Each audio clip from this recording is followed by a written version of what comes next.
Selamat siang Ibu. Ya, Perkenalkan saya Zubidatullah, saya CGP angkatan 9 dari SMA Negeri 1 Kediri. Mohon izin, ini mau wawancara terkait dengan D5 Etika. Langsung kita mulai aja Ibu ya. iya. Ada beberapa pertanyaan. Yang pertama adalah bagaimana menurut Ibu dapat mengidentifikasi kasus-kasus yang merupakan D5 Etika atau bujukan moral? Saya pikir cukup jelas ya Pak. Dilema etika itu kan kita berpikirnya kalau kita memutuskan A itu ya baik ya dengan pertimbangan tertentu, memutuskan B ya baik dengan pertimbangan tertentu juga. Tapi masing-masing ada sisi tidak baiknya juga. Nah, itu dilema etika. Kalau bujukan moral ya tentu kita paham, hati nurani kita lah paling tidak mengatakan bahwa ini baik, ini tidak baik gitu ya. Nah, cuma memang karena ada kepentingan-kepentingan, kemudian kadang-kadang kita memang memutuskan yang mungkin kita tahu itu nggak baik, tapi karena kondisi dan pertimbangan-pertimbangan itu kadang-kadang juga dilakukan juga gitu. Kemarin kita pas kolaborasi itu mengangkat tentang kasus sepatu. Sepatu memang itu kan aturan ya, baik lawan baik. Itu aturan yang harus kita tegakkan. Okay. Tapi di sisi lain orang tua ini sudah memberikan sepatu yang mungkin tidak sesuai dengan aturan yang ada di sekolah. Makanya sebetulnya dua-duanya baik. Cuma karena itu terbentur dengan aturan, makanya orang tua itu harus mengikuti aturan yang ada. Itu salah satunya seperti itu. Kemudian selama ini bagaimana Ibu menjalankan pengambilan keputusan di sekolah, terutama untuk kasus-kasus di mana ada dua kepentingan yang sama dan sama-sama mengandung nilai kebajikan? Oke. Sering ya kita dihadapkan pada situasi semacam itu. Yang selama ini saya lakukan tentunya minta pertimbangan kepada tim manajemen, karena secara formal mengambil kebijakan setelah kepala sekolah ya, tentu kepala sekolah, tetapi kepala sekolah dibantu oleh para wakil, kemudian ada tim-tim yang lain gitu ya. Nah, kita minta pertimbangan dengan tim manajemen, kalau seperti ini bagaimana, seperti ini bagaimana, kemudian kita pilih yang paling banyak manfaatnya, paling kecil mudaratnya gitu. Artinya saya tidak mencoba memutuskan sendiri, saya meminta pertimbangan dari teman-teman yang lain, termasuk kadang-kadang ketika di tim manajemen pun kita masih belum mantap ya, kita kadang-kadang minta pertimbangan kepada guru-guru senior yang lebih berpengalaman. Artinya Ibu tidak langsung memutuskan gitu ya? Enggak. Tapi ada pertimbangan dari manajemen. Kemudian kalau misalkan manajemen itu kurang puas keputusannya, kita bisa minta pertimbangan sama guru-guru senior. Iya, oke. Kemudian langkah-langkah atau prosedur seperti apa yang biasa Ibu lakukan selama ini? Iya tadi ya, setelah kita merapatkan itu, mendiskusikan itu di tim manajemen, kemudian dengan guru senior, kalau memang sudah kita mata keputusannya ya kita sampaikan kepada Bapak Ibu guru. Sebuah keputusan tentu dengan beberapa pertimbangan kenapa kita memilih. Ya, dan harapannya ketika itu sudah menjadi keputusan sekolah ya harapannya itu didukung oleh Bapak Ibu. Tentu tidak, sebuah keputusan itu tidak bisa memuaskan semua pihak. Betul. Pasti ada pro dan kontra. Tapi ketika kita sudah yakini bahwa ini adalah sesuatu yang memang baik menurut kita jalan. Tapi kalau saya modelnya begini, ketika misalnya ya kita floorkan, ternyata masih ada suara, ada opini, ada pendapat, ada argumen yang menurut saya itu lebih masuk akal, lebih oke, dan itu baik, saya batalkan keputusan saya. Oke, dengan mempertimbangkan hal baru dari teman-teman gitu ya, yang menurut saya itu jauh lebih baik begitu. Gitu. Jadi bagi saya, misalnya saya dikatakan prima tidak masalah, sepanjang itu untuk kebaikan. Kebaikan bersama, karena begini. Karena kadang-kadang sudut pandang dari tim manajemen, dari guru senior yang terbatas itu kan juga terbatas gitu. Yang kadang kita nggak lihat sisi baik yang dilihat oleh teman kita yang lain gitu. Kalau saya seperti itu. Kemudian hal-hal apa saja yang selama ini Ibu anggap efektif dalam pengambilan keputusan pada kasus-kasus dilema etika? Saya ketika memutuskan sesuatu saya bersyukur ada teman-teman gitu ya, artinya ini bukan keputusan pribadi saya, tapi saya meminta pertimbangan teman-teman, minta pertimbangan guru senior. Kemudian yang terakhir, kalau memang itu dalam suasana yang situasi yang pelik, yang rumit gitu, saya doa, saya minta petunjuk sama Allah. Ya, oke, saya siap. Hal-hal apa saja yang selama ini merupakan tantangan dalam pengambilan keputusan pada kasus-kasus dilema etika? Yang menjadi tantangan ya tentu karena ketika kita mengambil sebuah keputusan jarang banget kemudian itu didukung 100%. Iya, oke. Yang menjadi tantangan, iya masih ada suara di belakang. Yang menjadi tantangan adalah bagaimana kita tahan terhadap suara-suara yang tidak setuju dengan kita. Dan dan bagaimana kita mencoba menjelaskan. Tapi ketika sudah dijelaskan tapi tetap saja kemudian ada yang menyerang, ya sudah kita kekeh dengan pendapat kita selagi kita yakini bahwa keputusan itu baik dan benar, begitu ya. Dan kita coba, misalnya sudah kita coba pahamkan itu, ya udah nggak apa-apa. Cuma tantangannya adalah karena memang kepala sekolah itu mengambil kebijakan, tapi kemudian pelaksana di lapangannya adalah teman-teman Wakasek. Nah, tantangannya adalah kekuatan mental dari teman-teman Wakasek. Ya, yang kadang-kadang itu dijalankan kemudian ada pro kontra yang luar biasa. Nah, ini ya kuat-kuatnya tim kita aja, bagian pelaksana PJ-nya itu mungkin yang menjadi tantangan untuk saya sih. Artinya bagaimana saya mencoba menguatkan dari Wakasek itu bahwa ini sesuatu yang baik loh. Artinya kalau ada pro kontra ya karena mungkin di awal saja sih. Nanti kita evaluasi lagi.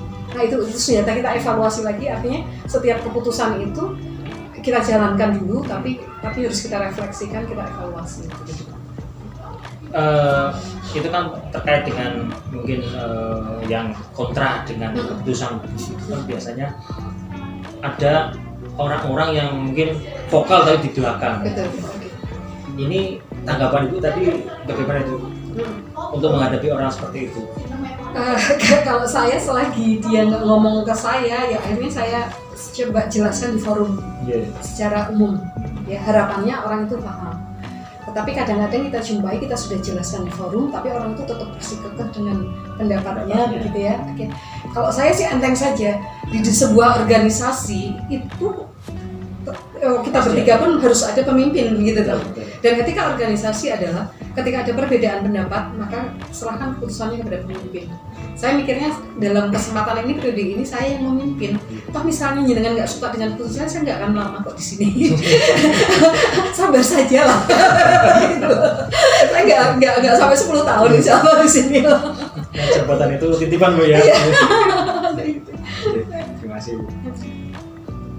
Apakah Ibu memiliki sebuah tata cara atau jadwal tertentu dalam sebuah menyelesaikan kasus dilema etika? Apakah Ibu langsung menyelesaikan di tempat atau memiliki sebuah jadwal untuk menyelesaikannya? Di jadwal sih enggak ya, cuma kita punya target, artinya kita nggak pingin lah ada masalah kemudian berlarut-larut nggak selesai gitu ya. Nah saya prinsipnya sih ya sebisa mungkin diselesaikan secepatnya, tapi kita juga nggak bisa gegabah kemudian memutuskan suatu pada saat itu.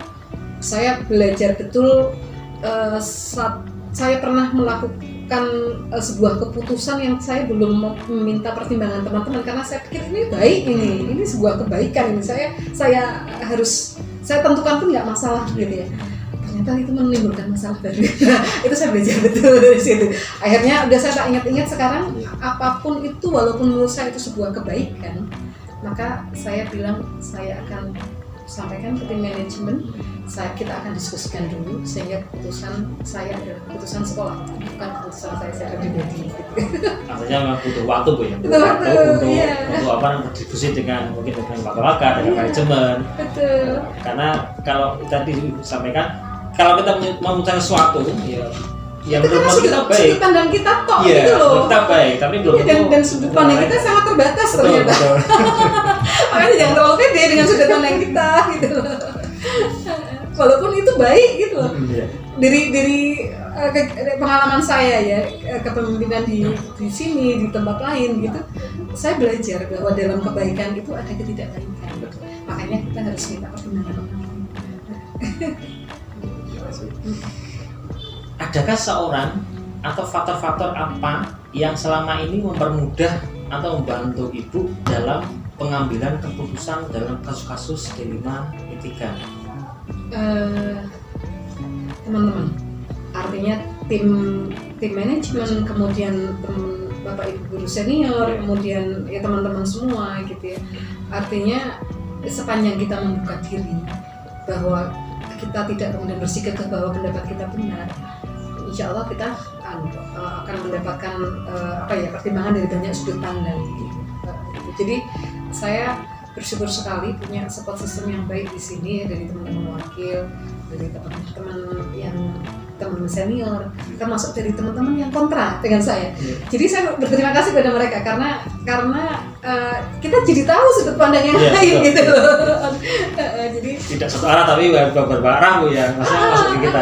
Dan itu mengayakan pemikiran kita gitu loh, wawasan kita gitu. Jadi dan sebuah organisasi itu butuh orang-orang yang kontra dengan kita. Kita nggak akan maju kalau semuanya yes man semua atau pura-pura setuju. Jadi maka saya senang ketika ada teman yang nggak setuju. Ya sepanjang itu disampaikan dengan bahasa yang baik, sopan gitu ya. Jadi kita hargai kata mereka dan itu bermanfaat. Satu lagi Bu, pertanyaannya, dari semua hal yang telah disampaikan Ibu, pembelajaran apa yang dapat Ibu petik dari pengalaman Ibu dalam mengambil keputusan D5 etika? Satu, bahwa pendapat kita belum tentu benar, belum tentu baik, ya makanya kita harus minta pendapat pada orang lain. Yang kedua, yaitu bahwa ketika kita memutuskan sesuatu pun kadang-kadang juga belum tentu baik hasilnya munculnya ya gitu ya, maka kita jangan lupa melibatkan Allah di situ. Selalu kita berdoa, ya Allah, la takilni ila nafsi, jangan serahkan aku pada diriku sendiri. Ya.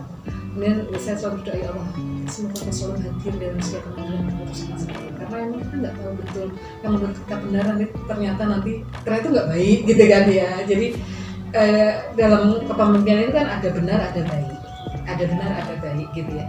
Kadang itu benar tapi belum tentu baik. Kadang baik belum tentu benar. Nah, disinilah ruang kebijakan itu kita ambil gitu. Nah, yang seperti itu kadang-kadang itu memang harus belajar ya, belajar dari pengalaman, dari intuisi, insting dan sebagainya gitu ya.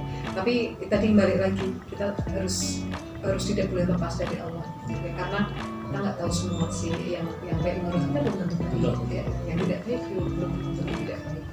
Mungkin itu juga. Dan satu lagi itu dalam kebaikan ada ketidakbaikan, nah, makanya kita harus libatkan Allah. Oke Bu, terima kasih Bu atas wawancaranya untuk hari ini.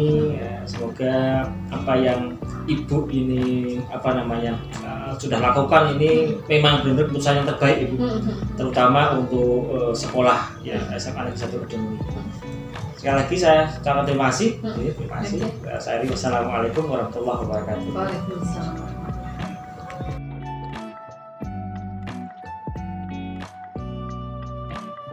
Terima kasih Pak Zuni atas pertanyaannya. Saya akan mencoba menjawab pertanyaan yang diajukan oleh Bapak Zuni. Sebagai seorang pemimpin, saya sering dihadapkan dengan berbagai macam permasalahan, baik permasalahan dari luar ataupun dari dalam sekolah. Nah, berdasarkan permasalahan tersebut terjadi di 5 etika. Ketika saya dihadapkan pada situasi harus memilih antara 2 pilihan, di mana keduanya secara moral bernilai benar, tetapi bertentangan dalam pengambilan keputusan. Sedangkan untuk bujukan moral, saya dihadapkan pada permasalahan benar melawan salah dalam pengambilan keputusan. Pengambilan keputusan yang akan saya lakukan ketika menghadapi kasus di mana ada 2 kepentingan yang sama-sama benar adalah dengan mengutamakan kepentingan bersama dengan memperhatikan keberpihakan kepada murid. Keputusan akan saya ambil ketika sudah mendapatkan konfirmasi dari masing-masing yang terlibat. Ketika saya dihadapkan pada suatu permasalahan, langkah-langkah atau prosedur yang biasa saya lakukan adalah dengan mencari informasi penyebab permasalahan tersebut dari pihak-pihak yang terlibat. Selanjutnya, saya akan mengajak musyawarah dengan rekan-rekan guru dan pihak-pihak yang terlibat untuk memberikan masukan sebelum saya mengambil sebuah keputusan. Setelah semua pihak menyampaikan pendapatnya, saya akan mengambil keputusan yang terbaik. Hal-hal yang selama ini saya anggap efektif dalam pengambilan keputusan pada kasus-kasus dilema etika yaitu dengan mengidentifikasi permasalahan, dengan mencari informasi pihak-pihak yang terlibat dalam permasalahan, kemudian melakukan musyawarah dengan pihak yang terlibat dan juga dengan rekan guru, sehingga titik temu kesepakatan bersama dalam pengambilan keputusan itu bisa menghasilkan keputusan yang terbaik dan dapat dipertanggungjawabkan. Ketika kita mengambil suatu keputusan, kadang kita tidak bisa memuaskan semua pihak. Masih ada pihak-pihak yang belum sepenuhnya menerima keputusan yang sudah diambil. Oleh karena itu, masih diperlukan waktu untuk memberikan pemahaman kepada pihak tersebut agar menerima keputusan secara ikhlas dan besar hati. Itu merupakan salah satu tantangan ketika saya harus mengambil sebuah keputusan pada kasus dilema etika. Saya tidak memiliki waktu khusus atau jadwal khusus dalam menyelesaikan kasus dilema etika. Saya menyelesaikan kasus itu tergantung pada jenis dan seberapa pentingnya masalah tersebut. Yang pertama saya lakukan yaitu ketika terjadi sebuah kasus atau permasalahan, saya akan melakukan koordinasi dengan pihak terkait untuk membantu mencari informasi kasus tersebut. Kemudian saya akan berdiskusi sebelum saya melakukan pengambilan keputusan. Faktor-faktor yang membantu dan mempermudah pengambilan keputusan antara lain dewan guru yang terlibat dengan kasus dilema etika, orang tua pastinya, kemudian juga tokoh masyarakat, dan tidak menutup kemungkinan kita juga melibatkan pengawas ya, untuk melakukan sharing. Pembelajaran yang dapat saya ambil dari pengalaman mengambil keputusan dilema etika ini adalah kita akan mengutamakan musyawarah untuk mencapai keputusan yang terbaik. Harapannya tidak ada keputusan yang salah dan keputusannya itu tidak merugikan salah satu pihak. Kemudian diselesaikan secara bersama-sama untuk mendapatkan yang terbaik dari permasalahan tersebut.